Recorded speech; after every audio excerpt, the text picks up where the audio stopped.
Tonight, the St. Lucia Tourism Authority addresses reports that the country has lost the contract for ARC.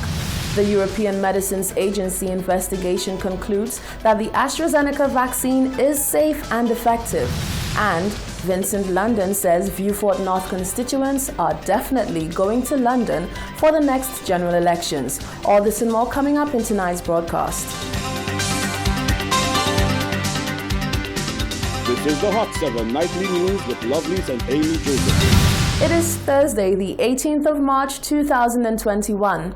Welcome to the Hot 7 TV Nightly News. A special hello to all our viewers via our free-to-air digital antenna.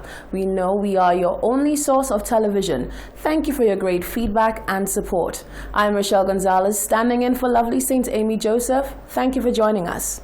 The IGY Marina, as well as the St. Lucia Tourism Authority, is clearing up the information surrounding reports that St. Lucia has lost the contract to host the annual Atlantic Rally for Cruises. Representatives from both organizations say the actuality of the changes made is beneficial to the country rather than a loss. Sometimes less is more, and a recent change in St. Lucia's annual calendar of activities is proving to be the case where the island is gaining more from losing. Reports surfaced that St. Lucia would no longer be hosting the Atlantic Rally for Cruisers and that the event would now be featured in Grenada. Since inception, the ARC has been a major contributor to the island's economy, and concerns were raised that a loss of such a major contract would prove to be a major blow to the island that is already feeling the financial pressures of the COVID-19 pandemic. However, General Manager of the IGY Rodney Bay Marina, Sean DeVoe, addressed the matter to the media on Thursday morning, explaining that whilst there is some truth to the reports, it is not being counted as a loss. As we know it historically, the ARC Plus was always an event that arrived in St. Lucia right before the normal ARC that we have in early November. In late November. Unfortunately, that event has grown to the point where last year they had to be split into two venues of arrival. One was St. Lucia, Rodney Bay Marina, and the other was St. Vincent in Blue Lagoon. As you could well imagine, from a management standpoint, it's difficult to manage an event in two countries. So what the World Cruising Club has decided to do is to move the ARC Plus event to Grenada as its sole event. It allows the ARC Plus to grow its own identity. It allows it to grow in size. And what that has now allowed St. Lucia to do is take the main ARC event and grow that in terms of numbers. DeVoe went on to explain that the event placed a major strain on the marina, and so with it no longer being part of the roster, there is breathing space to focus on the main event. Because of the capacity at the marina, even though as large as we are, compared to other marinas in the region, it always was a challenge to fit the ARC Plus as well as the ARC in together.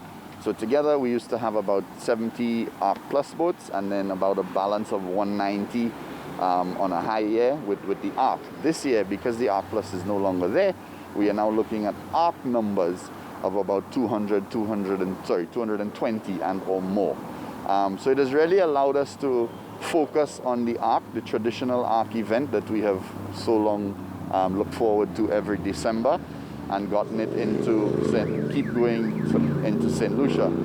In exchange for that, in discussions with Mr. Andrew Bishop, with what we have done is also put on another event, which is what we're now going to call ARC January. So we've lost the ARC Plus, which was confined anyhow because of the ARC itself, and now we have taken on the ARC January. So I'm happy to say that the ARC still remains in St. Lucia with the three series of events. So we have the ARC, which is what we know traditionally. We have the World ARC, which is leaving in January. The World ARC in itself, I'm proud to say, that has increased from 15 boats in previous years. This year we're now maxed out at 45 boats.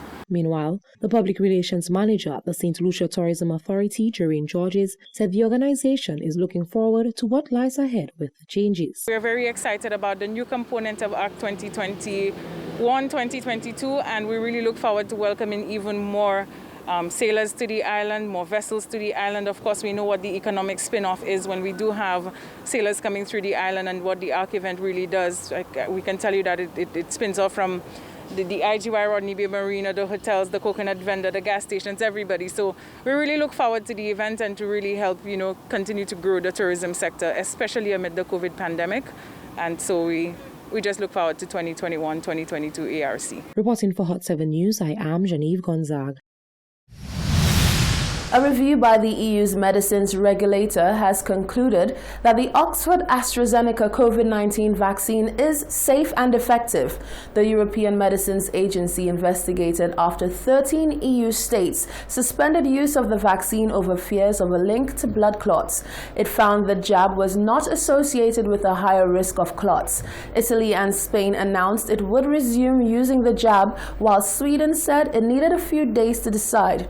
The World Health Organization on Thursday called on countries to continue using the vaccine and is due to release the results of its own review into the vaccine's safety on Friday.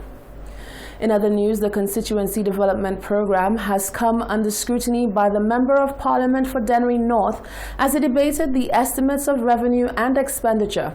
With a recurrent allocation of $23.5 million and capital allocation of $40.6 million for the upcoming budgetary period, Sean Edwards says projects have not been equitably distributed under the program.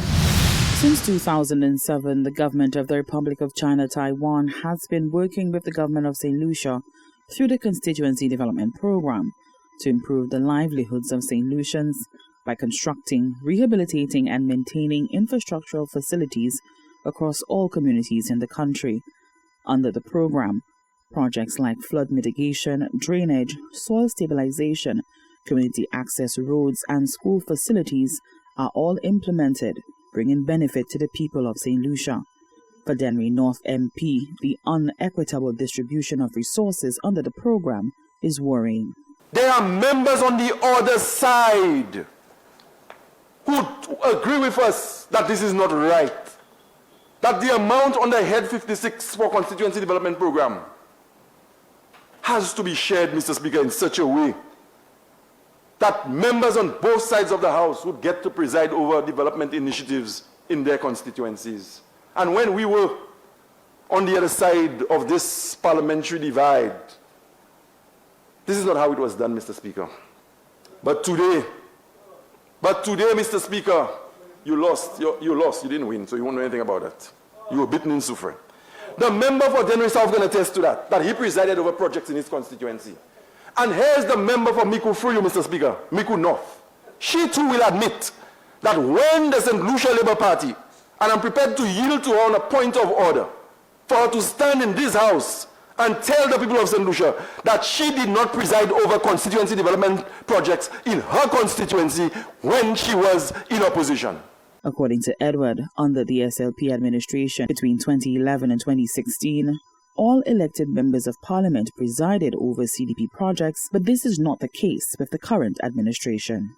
When they came in, the Alemon Road in Grand Riviere, the contracts were already prepared and signed. It wasn't a case where they had to be costed, Mr. Speaker, or bills of quantities had to be prepared. They were signed.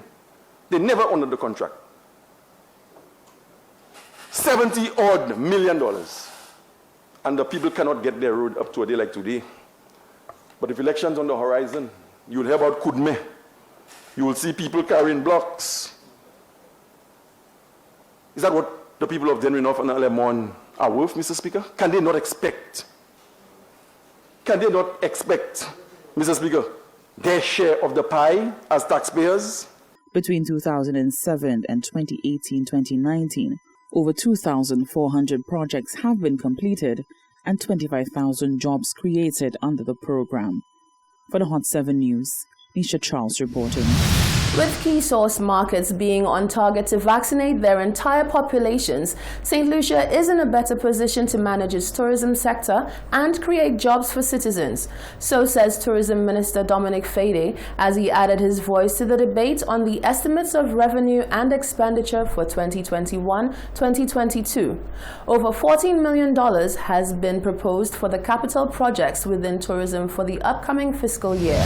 Some $40,501,400 has been proposed for capital projects within tourism for the fiscal year 2021-2022.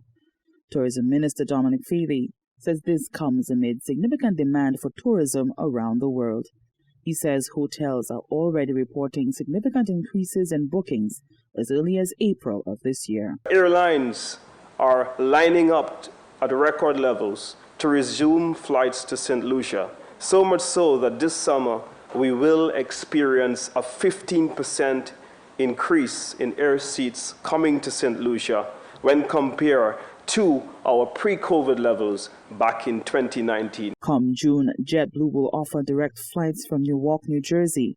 American Airlines will operate direct flights from Dallas, Texas, and American Airlines will reinstate its direct flights from JFK. American Airlines has also reported other good news, and that is that they will be announcing and running for the first time in the history a summer flight out of the city of Philadelphia. Mr. Speaker, a flight that would run from winter to spring. Mr. Speaker, we cannot ignore the fact that there is significant demand for our wonderful country. We cannot, Mr. Speaker, ignore the fact that many of our workers continue to feel the pinch. And we cannot, Mr. Speaker, leave our people behind when there is so much opportunity that exists for them to invest in small businesses, for them to gain employment and to look after their families. According to Feely, the cruise industry has signaled the resumption of cruise calls by July 16th. All customers are anticipated to be vaccinated and tested before entry, Mr. Speaker. Additionally, there will be a robust protocol to ensure that we protect our population from all potential risk from the tourism recovery. Mr. Speaker, we are doing this because of our farmers, because of our vendors who have not worked in a year, because of our duty-free industry employees who are feeling the pinch.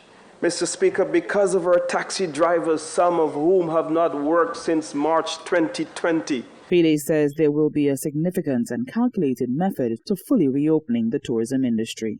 For the Hot 7 News, Nisha Charles reporting. Stay with us because still to come, a fire leaves a family of 4 homeless. Vincent London delivers a scathing review of the Viewfort North MP as he appears on the hot seat, and Dr. Kenny Anthony charges the current National Security Minister with the worst performance on tackling crime.